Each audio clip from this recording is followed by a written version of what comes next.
আসসালামু আলাইকুম। শুনছিলেন মা নবী সাল্লাল্লাহু আলাইহি ওয়াসাল্লাম বইটির অডিও বুক। এই পর্বে শুনবেন রাসূল কন্যা জয়নাব ও আবুল আস ইবনে রবি রাদিয়াল্লাহু আনহুমা। আয়েশা রাদিয়াল্লাহু আনহা বলেন, মক্কাবাসী যখন বদর যুদ্ধে বন্দী হওয়া স্বজনদের মুক্তির জন্য মুক্তিপণ স্বরূপ বিভিন্ন পণ্য প্রেরণ করছিল, তখন আবুল আস ইবনে রবির মুক্তিপণ স্বরূপ রাসূল সাল্লাল্লাহু আলাইহি ওয়াসাল্লাম এর মেয়ে যায়নাব রাদিয়াল্লাহু আনহু কিছু অর্থ সম্পদ পাঠান। তাতে তিনি একটি গলার হারও পাঠান।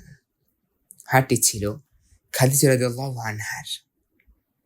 আবুল আসের সঙ্গে বিয়ের সময় এটি যায়নাবকে দেওয়া হয়। হারটি দেখে রাসূল সাল্লাল্লাহু আলাইহি ওয়াসাল্লাম এর অন্তর অত্যন্ত বিগলিত হয়ে যায়। তিনি বলেন, যদি তোমরা ভালো মনে করো তাহলে এই হারটি তাকে ফেরত দিয়ে বন্দীকে মুক্ত করে দিতে পারো। সাহাবাই কেরাম বললেন, অবশ্যই ইয়া রাসূলুল্লাহ। তখন তারা তাকে মুক্ত করে দেন। যায়নাব রাদিয়াল্লাহু আনহার হার তাকে ফেরত দিয়ে দেন। মুসনাদে আহমদ হাদিস ক্রম 26,362। প্রথম পাঠ। আবুল আস ইবনে রবি হলেন রাসূল সাল্লাল্লাহু আলাইহি ওয়াসাল্লামের মেয়ে যায়নাব রাদিয়াল্লাহু আনহার খালাতো ভাই। খাদিজা রাদিয়াল্লাহু আনহার বোন হালা বিনতে খুয়াইলিদ হলেন তার মা।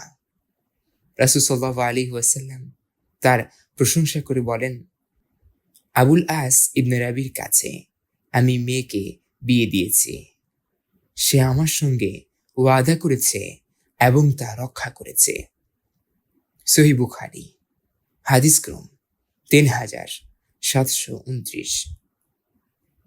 রাসূল সাল্লাল্লাহু আলাইহি ওয়াসাল্লাম নবুয়ত লাভের পূর্বে আবুল আস যায়নাব রাদিয়াল্লাহু আনহাকে বিয়ে করেছিলেন। যায়নাব রাদিয়াল্লাহু আনহা ছিলেন প্রথম সারির একজন মুমিনা।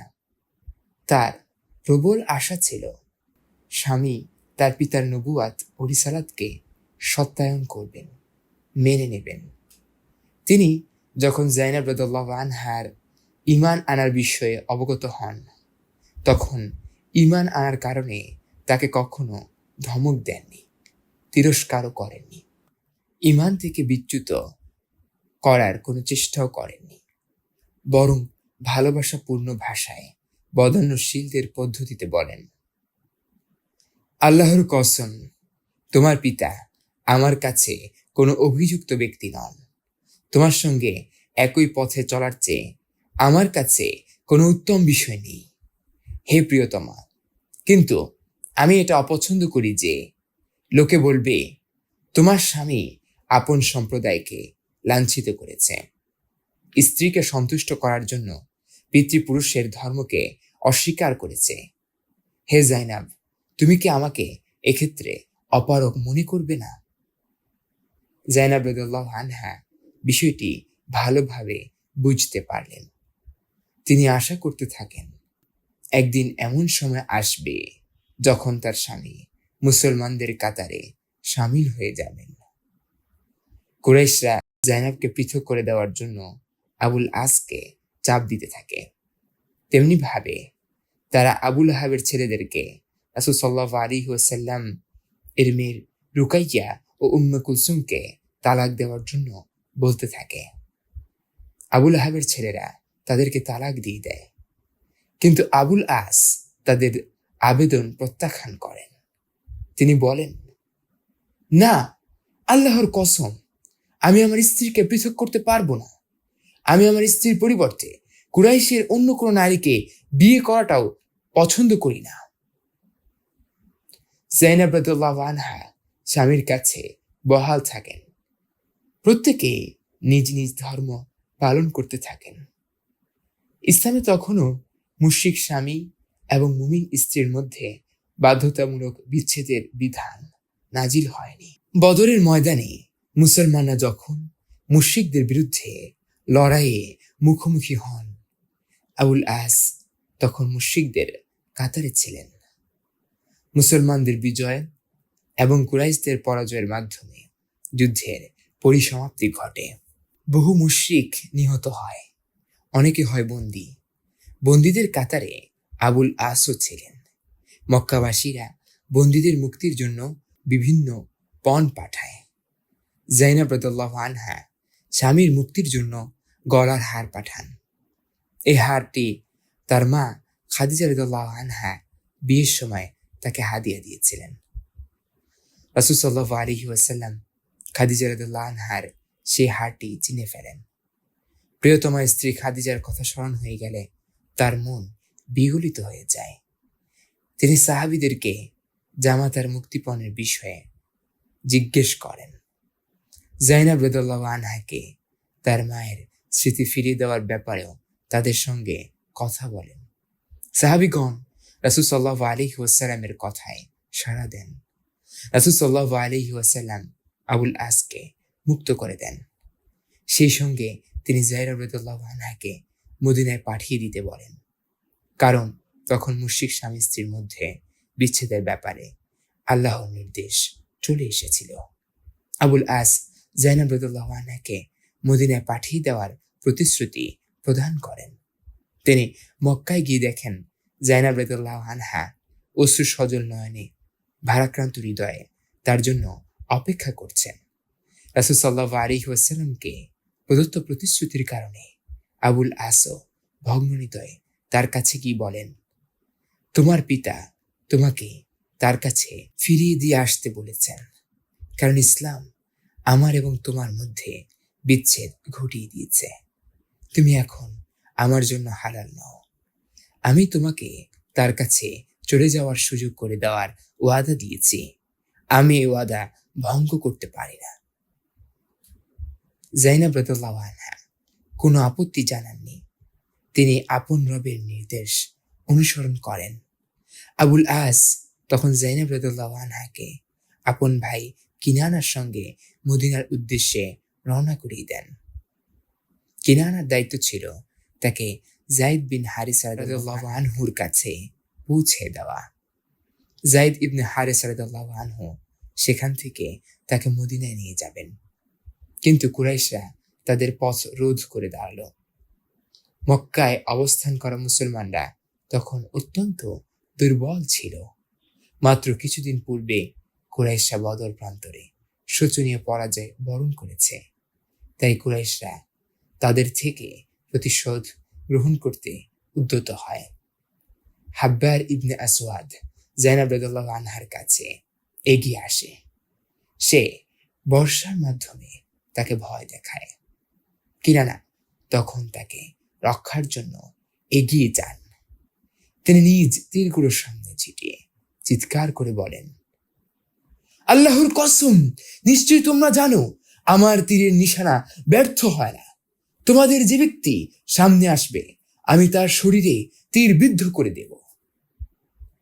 আবু সুফিয়ান তখন সামনে এসে বলল, তীর নামিয়ে ফেলো, আমরা তোমার সাথে কথা বলতে চাই। তিনি তীর নামিয়ে ফেললে আবু সুফিয়ান তার কাছে এগিয়ে এসে বলেন, তুমি সকলের সামনে প্রকাশ্যে এই নারীকে নিয়ে বের হয়ে ভুল করেছ। তুমি তো জানো আমরা এক বিপদের গ্লানি বয়ে বেড়াচ্ছি। তুমি আমাদের শোচনীয় পরাজয়ের কথাও জানো। এখন তোমরা এভাবে চলে গেলে মানুষ আমাদেরকে দুর্বল ভাববে। তারা একে আমাদের অপমান মনে করবে। কসম, তাকে তার পিতার কাছে যেতে বাধা দেওয়া আমাদের কোনো প্রয়োজন নেই। কিন্তু তুমি এখন ফিরে যাও। পরিবেশ শান্ত হলে তুমি একে নিয়ে যেও। এরপর জাইনাব রাদিয়াল্লাহু আনহাকে গোপনে নিয়ে যাওয়া হয়। তিনি আপন পিতার কাছে পৌঁছে যান। জাইনাব রাদিয়াল্লাহু আনহা মদিনায় হিজরতের পর স্বামী আবুল আসের কাছ থেকে প্রায় 6 বছর বিচ্ছিন্ন থাকেন। এই সময় জাইনাব রাদিয়াল্লাহু আনহা পিতার কাছে অবস্থান করেন। অপরদিকে আবুল আস ব্যবসা বাণিজ্যও করতে থাকেন। তিনি বদরের পর মুসলমানদের বিরুদ্ধে আর কোনো যুদ্ধে অংশগ্রহণ করেননি। মক্কা বিজয়ের পূর্বে তিনি কুরাইশদের এক ব্যবসায়ী কাফেলার সঙ্গে বের হয়েছিলেন। সেই ব্যবসায়ী কাফেলার সঙ্গে মক্কায় ফেরার সময় মুসলমানদের এক যোদ্ধা দলের সঙ্গে তাদের মোকাবিলা হয়। মুসলমানেরা তখন আবুল আসের সঙ্গে থাকা ধন সম্পদ নিয়ে নেন। আবুল আস পলায়ন করেন। এরপর তিনি রাতে লুকিয়ে যায়নাব রাদিয়াল্লাহু আনহার কাছে যান, তার কাছে নিরাপত্তা চান। যায়নাব তাকে নিরাপত্তা প্রদান করেন। ফজরের নামাজের পর রাসূল সাল্লাল্লাহু আলাইহি ওয়াসাল্লাম সাহাবীদের নিয়ে ইমামতি করছিলেন। যায়নাব রাদিয়াল্লাহু আনহা তখন চিৎকার করে বলেন, হে লোক সকল, আমি আবুল আস ইবনে রাবিয়াকে নিরাপত্তা দিয়েছি। এরপর রাসূল সাল্লাল্লাহু আলাইহি ওয়াসাল্লাম বলেন, যে সত্তার হাতে আমার প্রাণ, তার কসম করে বলছি, তোমরা যা শুনেছ আমিও তাই শুনেছি। জেনে রাখো, মুসলমানদের অতি সাধারণ ব্যক্তিও সকল মুসলমানের বিপরীতে কাউকে আশ্রয় দিতে পারে। সুনানে আবু দাউদ, হাদিস ক্রম 2751। এরপর তিনি যায়নাব রাদিয়াল্লাহু আনহার কাছে গিয়ে বলেন, হে মেয়ে, তুমি তার সম্মান করো, সে যেন তোমার সঙ্গে একান্তে না থাকে, কারণ তুমি তার জন্য হালাল নও। যারা তার সম্পদ হস্তগত করেছিল তিনি তাদের বলেন, তোমরা আমাদের লোকটিকে চেনো, তোমরা তার অর্থ সম্পদ লাভ করেছ। আমি চাচ্ছি যদি অনুগ্রহ করে তা ফিরিয়ে দিতে, আর যদি তোমরা তা না করো তাহলে এটি আল্লাহর সম্পদ, তোমরাই এর অধিক যোগ্য। তারা বললেন, আমরা অবশ্যই ফিরিয়ে দেব। তারা তার সকল সম্পদ ফিরিয়ে দেন। এগুলো নিয়ে তিনি মক্কায় চলে যান, প্রত্যেককে তার সম্পদ ফিরিয়ে দেন। এরপর তিনি বলেন, হে কুরাইশগণ, তোমরা কেউ কি আমার কাছে কোনো কিছু পাওনা আছো? তারা বলল, না, তুমি তোমার দায়িত্বে থাকা সব আদায় করে দিয়েছ। তখন তিনি বলেন, আমি সাক্ষ্য দিচ্ছি যে আল্লাহ ব্যতীত কোনো উপাস্য নেই এবং মুহাম্মদ সাল্লাল্লাহু আলাইহি ওয়াসাল্লাম তার বান্দা ও রাসূল। আল্লাহর কসম, কেবল এই কারণেই মুহাম্মদ সাল্লাল্লাহু আলাইহি ওয়াসাল্লামের কাছে থাকা অবস্থায় আমি ইসলাম গ্রহণ করিনি। তোমরা ধারণা করবে আমি তোমাদের অর্থ সম্পদ আত্মসাৎ করার জন্য ইসলাম গ্রহণ করেছি। এরপর তিনি মদিনায় হিজরত করে চলে যান। সেখানে গিয়ে ইসলাম গ্রহণের ঘোষণা দেন এবং যায়নাব রাদিয়াল্লাহু আনহাকে তার কাছে ফিরিয়ে দেওয়ার আবেদন করেন। রাসূল সাল্লাল্লাহু আলাইহি ওয়াসাল্লাম যায়নাবকে তার কাছে ফিরিয়ে দেন। যায়নাব রাদিয়াল্লাহু আনহা আমৃত্যু তার সঙ্গে জীবনযাপন করেন। যায়নাবের মৃত্যুর কয়েক বছর পর তার স্বামী আবুল আস রাদিয়াল্লাহু আনহু মৃত্যুবরণ করেন। দ্বিতীয় পাঠ। যায়নাব রাদিয়াল্লাহু আনহার কাছে আবুল আস রাদিয়াল্লাহু আনহু থেকে বিচ্ছিন্ন হওয়ার মতো বহু উপায় ছিল, বরং বিচ্ছেদের যত উপায় উপকরণ হতে পারে তার সবগুলোই তার কাছে ছিল। তখনকার পরিস্থিতি বলে দিচ্ছিল যে অচিরেই তাদের মধ্যে বিচ্ছেদ ঘটে যাবে। তবুও তিনি তার সঙ্গে জীবন যাপন করতে থাকেন, কারণ তিনি তাকে খুব ভালোবাসতেন আর আবুল আসও তাকে খুব মহব্বত করতেন। তেমনি ভাবে কাউকে ভালোবাসলে আমাদেরকে একসঙ্গে থাকার উপায় নিয়ে ভাবতে হবে, বিচ্ছেদের উপায় নিয়ে নয়। বাহ্যিক জোড়াগুলো ছিন্ন হয়ে গেলেও একমাত্র অন্তরই আমাদের সম্পর্কে জোড়া লাগিয়ে রাখতে পারে।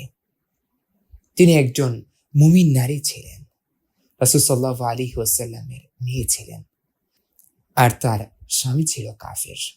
বিচ্ছেদের জন্য এটাই যথেষ্ট ছিল। তিনি পিতা এবং আপনজন ছেড়ে মক্কায় থেকে গিয়েছিলেন। মক্কায় অবস্থান করা দুর্বল মুসলমানদের একজন ছিলেন।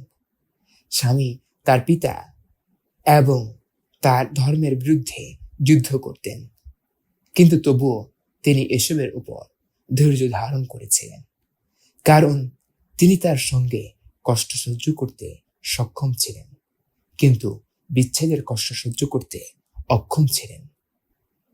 মনের সঙ্গে মনের মিল হয়ে গেলে ব্যক্তিগত স্বার্থ সেখানে তিরোহিত হয়ে যায়। সেখানে আমি বলতে কিছু বিদ্যমান থাকে না, বরং সেখানে শুধুই আমরা থাকে। মারাত্মক বিপদও এ সম্পর্ক ছিন্ন করতে পারে না, বরং বিপদ এ ভালোবাসাকে আরো সুদৃঢ় করে তোলে। আমাদের ব্যক্তিগত কষ্ট মুসিবত কোনো গুরুত্বপূর্ণ বিষয় নয়, বরং আমাদের সকলের কষ্ট মুসিবতই মুখ্য বিষয়। তৃতীয় পাঠ, ইসলাম উত্তম আচরণের ধর্ম। এ ধর্ম এমন এক সত্তার পক্ষ থেকে এসেছে যিনি মানুষের আকার আকৃতির প্রতি লক্ষ্য করেন না, বরং তিনি লক্ষ্য করেন মানুষের অন্তরের প্রতি। তিনি সকল অন্তর ও রূহের চিকিৎসক। তার ধর্ম মানব স্বভাবের অনুকূল, প্রতিকূল নয়। ভালোবাসা মানুষের স্বভাবজাত বিষয়, বরং বহু ক্ষেত্রেই এটি ইবাদত। আল্লাহ তাআলা আমাদের অনুভূতি দান করেছেন। তিনি কখনো এমন শরীয়ত প্রেরণ করবেন না যা এই স্বভাব অনুভূতির সঙ্গে সাংঘর্ষিক। এই ধর্মের রাসূল সাল্লাল্লাহু আলাইহি ওয়াসাল্লাম যায়েনব রাদিয়াল্লাহু আনহার জন্য আবুল আসকে ভালোবাসতে বাধা প্রদান করেননি। যদিও তিনি অমুসলিম ছিলেন, তিনি যায়েনব রাদিয়াল্লাহু আনহা কর্তৃক আবুল আসকে আশ্রয় দেওয়াটাকে অস্বীকৃতি জানাননি। যদিও আবুল আস যায়েনবের জন্য হালাল ছিলেন না। ভালোবাসা কোনো দোষ নয় যে একে গোপন করে রাখতে হবে, কিংবা এটা কোনো অপরাধ নয় যে এই কারণে শাস্তি ভোগ করতে হবে, বরং এটা অন্তরের বিষয়। আর অন্তর তো রহমানের 2 আঙ্গুলের মধ্যে রয়েছে। তবে ভালোবাসার আদব রয়েছে। ইসলাম তার নীতিমালা তৈরি করে দিয়েছে। আবুল আসের সঙ্গে কি করা যাবে, কি করা যাবে না, যায়েনব রাদিয়াল্লাহু আনহা এ ব্যাপারে ভালোভাবেই জানতেন। ধর্ম তাকে যতটুকু অনুমতি দিত তিনি তাকে ততটুকুই ভালোবাসতেন। ঈমান ও ভালোবাসা তার মধ্যে উভয়টি একই সঙ্গে ছিল। আবুল আসের সঙ্গে বিচ্ছেদ ঘটার পর যায়েনব রাদিয়াল্লাহু আনহা চাইলে অন্য কাউকে বিয়ে করতে পারতেন। দীর্ঘ 6টি বছর, কত দীর্ঘ সময়! আবুল আসকে ভুলে যাওয়ার জন্য যথেষ্ট ছিল। তিনি চাইলে নতুন কারো সঙ্গে ঘর বাঁধতে পারতেন, কিন্তু আবুল আস ইসলাম গ্রহণের পর তিনি পুনরায় তার সঙ্গে বিবাহ বন্ধনে আবদ্ধ হন। চতুর্থ পাঠ, একদিকে রয়েছে ভালোবাসায় কুরবান হয়ে যাওয়া এক কন্যা, অপরদিকে রয়েছেন পিতৃত্বের ক্ষেত্রে সজাগ দৃষ্টি রাখা অত্যন্ত বিচক্ষণ এক পিতা। যে লোকটি তার বিরুদ্ধে যুদ্ধ করেছে তার মুক্তিপণ হিসেবে নবীজির স্ত্রী খাদিজা রাদিয়াল্লাহু আনহার হার এসেছে, যেটা তিনি আপন মেয়েকে হাদিয়া দিয়েছেন। এতে নবীজির অন্তর বিগলিত হয়ে যায়। একজন দয়ালু পিতার দৃষ্টিকোণ থেকে তিনি বিষয়টি লক্ষ্য করেন। এরপর তিনি জিহাদে অংশগ্রহণকারী সাহাবাদের প্রতি দৃষ্টি দেন। তিনি এমন কোন ব্যক্তি নন যার পিতৃত্ব তার ইনসাফের উপর বিজয়ী হয়ে যাবে। তিনি ইচ্ছা করলে নিজের পক্ষ থেকে সিদ্ধান্ত নিয়ে নিতে পারতেন। কেউই তার বিরোধিতা করত না, কিন্তু তাদের তিনি জিজ্ঞেস করেন, যদি তোমরা ভালো মনে করো তাহলে মুক্ত করে দেওয়া যায়। আর মুক্তিপণ হিসেবে যে হার এসেছে তা যায়েনবের কাছে ফিরিয়ে দেওয়া যায়। অপরদিকে আরেকটি বিষয় লক্ষ্য করুন, তিনি মেয়েকে ইচ্ছাধিকার প্রদান করে রাখেন যতক্ষণ পর্যন্ত ধর্ম তাদের মধ্যে বিচ্ছেদ না ঘটায়, ততক্ষণ তিনি তাদেরকে বাধ্য করেননি। এমন ব্যক্তি যিনি আল্লাহর আহ্বানে সাড়া দেয়নি, তার ঘর থেকেও নবীজি নিজ কন্যাকে তুলে আনেননি। পিতৃত্বের ক্ষমতা বলে তিনি মেয়ে ও স্বামীর মধ্যে বিচ্ছেদ ঘটাননি। পিতৃত্বের অর্থ এটা নয় যে সন্তানকে বাদ দিয়ে সিদ্ধান্ত গ্রহণ করা হবে, কিংবা এর অর্থ এটা নয় যে নিজে নিজেই কোনো সিদ্ধান্তকে সঠিক মনে করে সেটাকে বাস্তবায়ন করে ফেলা হবে। বরং পিতৃত্ব হলো মায়া, মমতা ও উত্তম আচরণের এক কোল। এর কাজ হলো সন্তানের প্রয়োজন পূরণ করা, সন্তানকে সাহায্য করা, তার বিচ্যুতিগুলো শুধরে দেওয়া। মনে রাখতে হবে, প্রত্যেক মানুষ ব্যক্তিগতভাবে কিছু ভুল ত্রুটি করার অধিকার সংরক্ষণ করে, কারণ বহু বিষয় এমন আছে আমরা ভুল করে শিখে থাকি। কখনো কখনো বোঝার জন্য আমরা অভিজ্ঞতার মুখাপেক্ষী হয়ে থাকি। অভিজ্ঞতার বিপরীতে তাত্ত্বিক উপদেশ তেমন একটা উপকারে আসে না। সন্তান যে কাজ করতে চায়, আপনি সে কাজে অসন্তুষ্ট হন, তাকে বাধা প্রদান করেন, তাহলে এটি তাকে সে কাজ থেকে বিরত রাখবে না, বরং এর ফলে সে সর্বোচ্চ আপনার সামনে কাজটি করবে না। এ ধরনের ভুল সন্তানকে জীবন বুঝতে সাহায্য করবে। অবশ্য এমন ভুলের ক্ষেত্রে ছাড় দেওয়া যাবে না যেগুলোতে কোনো উপকার হয় না, অর্থাৎ যে ভুল থেকে শেখার কিছু নেই, বরং বিগড়ে যাওয়ার সম্ভাবনা রয়েছে, সেসব ক্ষেত্রে ছাড় দেওয়া যাবে না। পিতার দায়িত্ব হলো সন্তানকে জীবন পরিচালনার জন্য প্রস্তুত করা, তারা কম ক্ষতিতে কিভাবে জীবনকে সফল করতে পারে সে ব্যবস্থা নেওয়া। তারা ভয় পাবে বলে জীবন থেকে তাদের হাত গুটিয়ে রাখা পিতৃত্ব নয়। সন্তানকে ভুল থেকে বিরত রাখাটা পিতার দায়িত্ব নয়, বরং ভুল অনুপাতে মোক্ষম সময়ে তাকে সতর্ক করাটাই পিতার দায়িত্ব।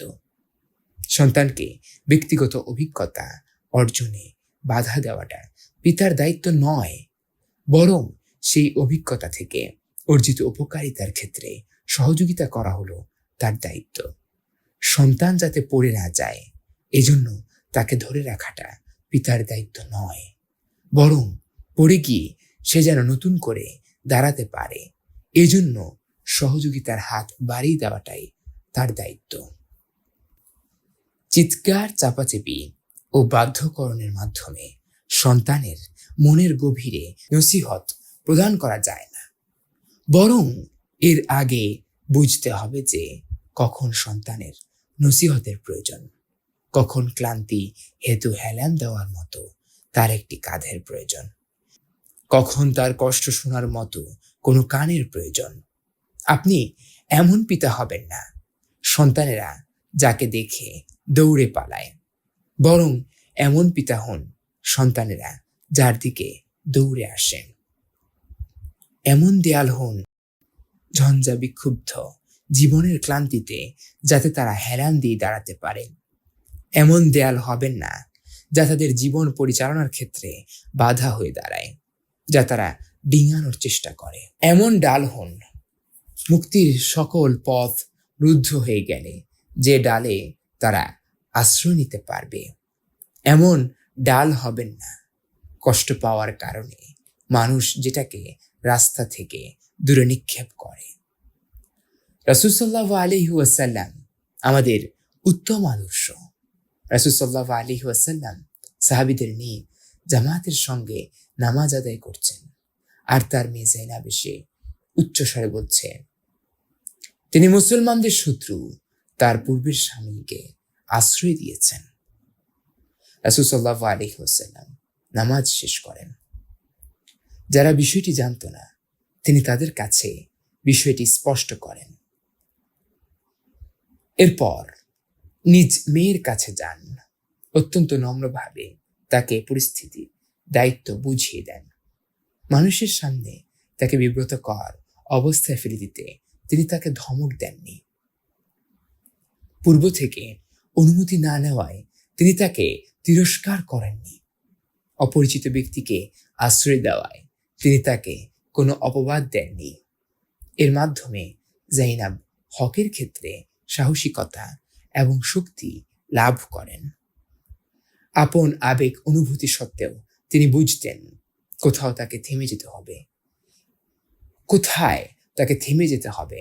তিনি জানতেন এই ভালোবাসার কতটুকু তার অনুকূলে আসবে এবং কতটুকু যাবে প্রতিকূলে। পঞ্চম পাঠ। ভালোবাসা সাধারণ কোনো বিষয় নয়, এক মহান বিষয়। এটি সবসময় ভাষায় প্রকাশ করা যায় না, হৃদয় দিয়ে উপলব্ধি করতে হয়। অর্থ সম্পদ ও টাকা কড়ি থাকলেই আপনার সাথে সম্পর্ক করতে চাবে, আপনাকে ভালোবাসবে। কবিরা আপনার ভালোবাসায় শব্দের খই ফোটাবে, কিন্তু ভালোবাসা তো অন্তরের বিষয়, এটা ভাষায় প্রকাশ করার জিনিস না। যারা আপনার ভালোবাসায় শব্দের খই ফোটায়, যারা আপনার জন্য শব্দের শৈলী সাজায়, দুঃসময়ে আপনি তাদের খুঁজে পাবেন না, তারা আপনাকে ছেড়ে চলে যাবে। পক্ষান্তরে প্রকৃত প্রেমিক যে ভালোবাসা ও মহব্বতের কথা মুখে প্রকাশ করতে পারে না, সে আপনার পাশেই পড়ে থাকবে, কারণ তার অন্তর জুড়ে শুধুই আপনি। ভালোবাসার দাবিদারদের দেখবেন বহু ক্ষেত্রেই তারা আপনার জন্য কোনো কষ্ট করতে রাজি নয়, তারা আপনার সাথে দুর্গম পথ পাড়ি দিতে ইচ্ছুক নয়, কারণ তারা আপনাকে মন থেকে ভালোবাসে না। আপনি তাদেরকে যেমন ভাবছেন আসলে তারা তেমন নয়। তাহলে আপনি কেন তাদেরকে ভালোবাসতে যাবেন? আপনি যতদিন পর্যন্ত তাদের কাছে সহজ সরল ও হাস্যোজ্জ্বল থাকবেন, ততদিন আপনি তাদের কাছে উত্তম হিসেবে বিবেচিত হবেন। কিন্তু আপনি কঠোর অবস্থানে গেলে তারা আপনাকে ছেড়ে হাজারটা সঙ্গী সাথী জুটিয়ে নেবে। তারা আপনার পথ ছেড়ে দিয়ে হাজারো নিষ্কণ্টক পথ বেছে নেবে। এই সকল বিপদ আপদ ও দুর্গম পথ আপনার সামনে কল্যাণের দুয়ার খুলে দেবে। এর মাধ্যমে আপনি প্রকৃত প্রেমিক এবং নকল প্রেমিকের পরিচয় পেয়ে যাবেন। বুঝতে পারবেন আসলে কারা হৃদয় দিয়ে আপনাকে ভালোবাসে আর কারা শুধু মুখে মুখেই ভালোবাসার বুলি আওড়ায়। ভালোবাসা তো এক আগুন যা হৃদয়কে ছারখার করে দেয়। প্রকৃত প্রেমিক তো কখনো এ আগুনে কষ্ট অনুভব করবে না। কারো ভেতর ভালোবাসার আগুন জ্বলতে থাকলে প্রেয়সী হাজারো মাইল দূরে অবস্থান করলেও সে তার অন্তরেই বিদ্যমান থাকে। উপস্থিত লোকদের মাঝেই সে তাকে দেখতে পায়। হাজারো ব্যস্ততার মধ্যেও সে তার জন্য মুচকি মুচকি হাসে, তার স্মরণে চোখের পানি ঝরায়। এই ভালোবাসার কারণেই যায়েনব রাদিয়াল্লাহু আনহা আবুল আসের জন্য মায়ের স্মৃতি বিজড়িত হার পাঠিয়ে দিয়েছিলেন।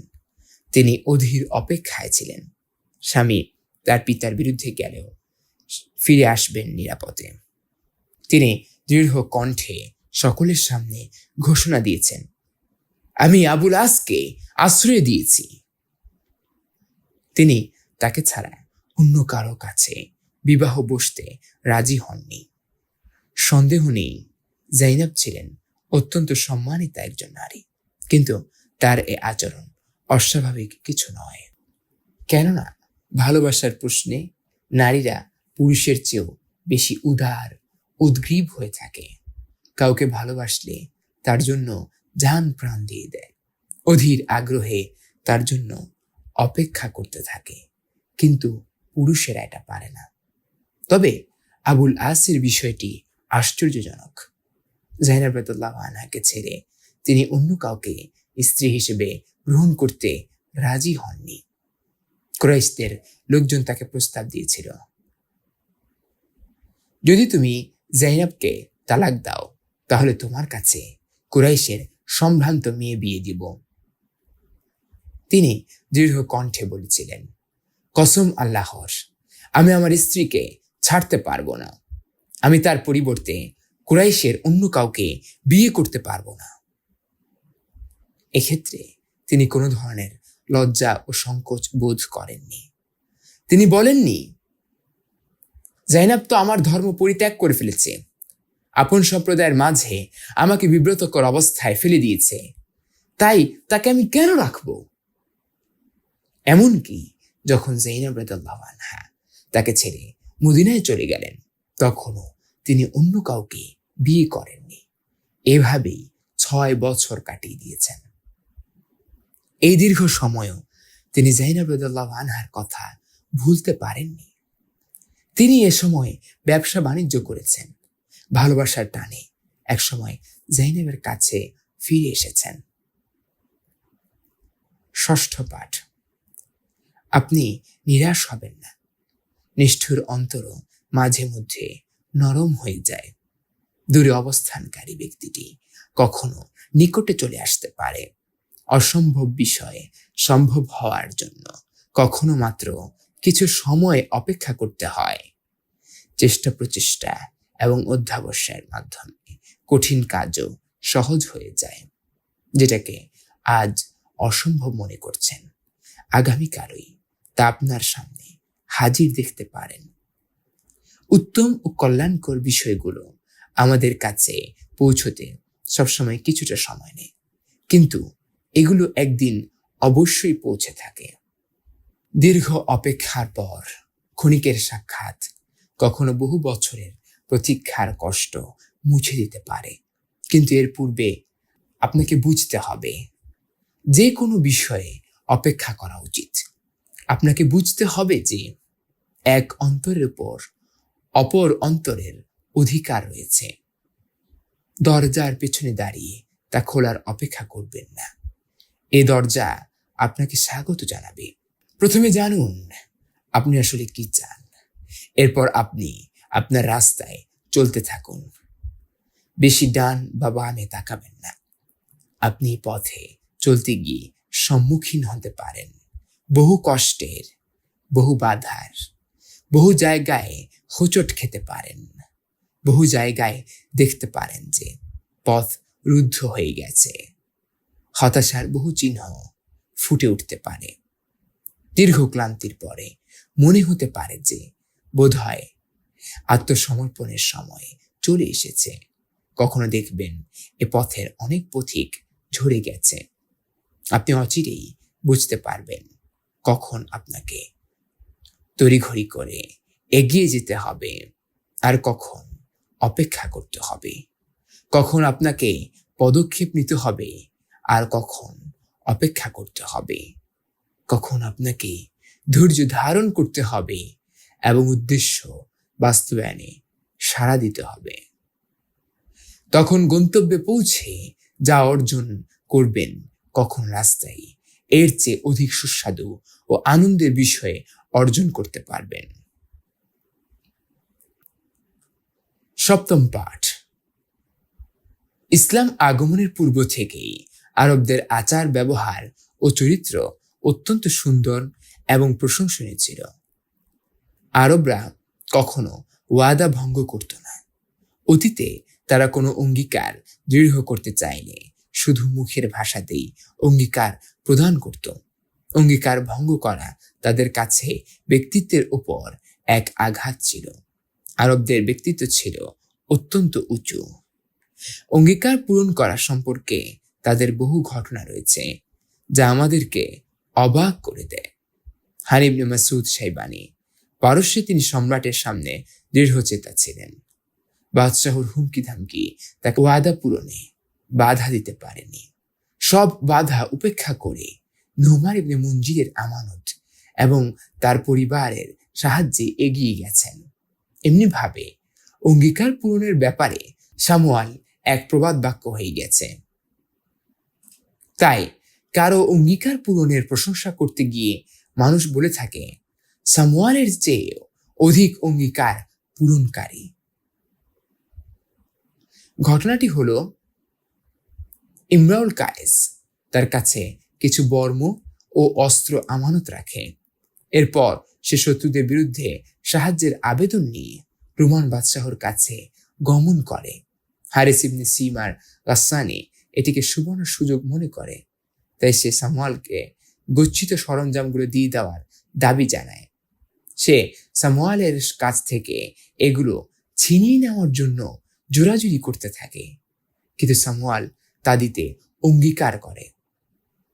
তাই সে তাইমা প্রাসাদে আশ্রয় নেয়।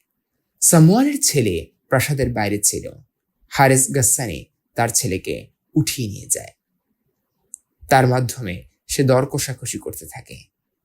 আবেদনে সাড়া না দিলে ছেলেকে হত্যার হুমকি দেয়, কিন্তু সামুয়েল অঙ্গীকার পূরণে অটল থাকে।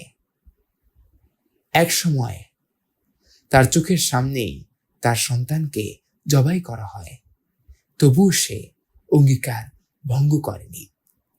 আরবদের এ সংক্রান্ত বহু ঘটনা রয়েছে, এটা সেগুলো উল্লেখ করার স্থান নয়। ইসলাম এসে আরবদের বহু গুণাবলী বহাল রেখেছে, এগুলোকে উত্তম ও উন্নত চরিত্র হিসেবে স্বীকৃতি দিয়েছে। যেমন আরবদের সাহসিকতা ও বীরত্ব, প্রয়োজনগ্রস্ত মানুষের সাহায্যে এগিয়ে যাওয়া, মেহমানদের সম্মান করা, কেউ সাহায্য প্রার্থনা করলে বা আশ্রয় চাইলে তাকে সাহায্য করা ও আশ্রয় দেওয়া, সম্মান, আত্মমর্যাদা বোধ, ব্যক্তিত্ব প্রভৃতি গুণাবলী প্রাচীনকাল থেকেই আরবদের মধ্যে বিদ্যমান ছিল। এবার আমরা প্রাচীনকালে সেই আরব এবং আমাদের বর্তমান অবস্থার মধ্যে তুলনা করব।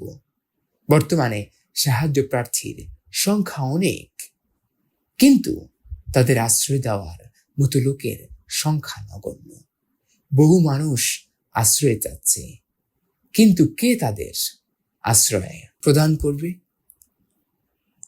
পূর্বকাল আরবরা আমাদের থেকে বিদায় নিয়েছে, কিংবা লজ্জায় পড়ে আমরা তাকে গায়েব করে রেখেছি। যেন রাতের আধারে আরব আভিজাত্য উলঙ্গ হয়ে পড়েছে। আমাদের মধ্যে থাকা সর্বোৎকৃষ্ট অভ্যাসগুলো পরিত্যাগ করাকে আমরা আজ ফ্যাশন স্টাইল বানিয়ে নিয়েছি। যুগোপযোগী ভাষার নামে আমরা আমাদের ঐতিহ্যপূর্ণ ভাষা পরিত্যাগ করে কিছু শূন্য গর্ভ ফাঁকা বলি আওড়াচ্ছে। বিশ্বের চোখে অধিক সভ্য হওয়ার জন্য নিজেদের ব্যক্তিত্ব ঝেড়ে ফেলেছি। বিপদ আপদে জড়িয়ে পড়ার ভয়ে আমরা ভাই বন্ধুদের পরিত্যাগ করছি, কেউ যেন জঙ্গি না বলে, এজন্য আমরা ধর্ম থেকে হাত গুটিয়ে নিচ্ছি। কেউ যেন আমাদেরকে আরো ব্যাখ্যা না দেয়, এজন্য আমরা সকল চমৎকার বৈশিষ্ট্য ঝেড়ে ফেলছি।